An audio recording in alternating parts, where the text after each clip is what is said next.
Tribuners, hadrat Lebaran Idul Adha di negeri Sepa, Maluku Tengah berlangsung meriah.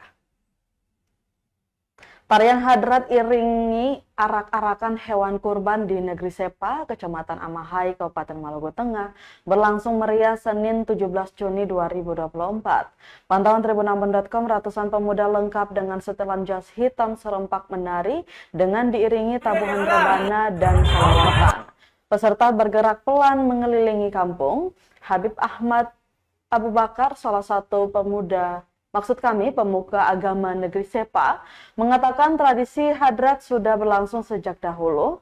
Lanjutnya, lantunan zikir yang didenangkan mengiringi tarian hadrat pun berbeda dari lantunan hadrat pada umumnya. Pasalnya ada kisah-kisah zaman peperangan 14 abad yang lalu, atau tepatnya di zaman Rasulullah SAW. Sementara itu, saling merangkul di antara peserta hadrat mengisyaratkan simbol persaudaraan.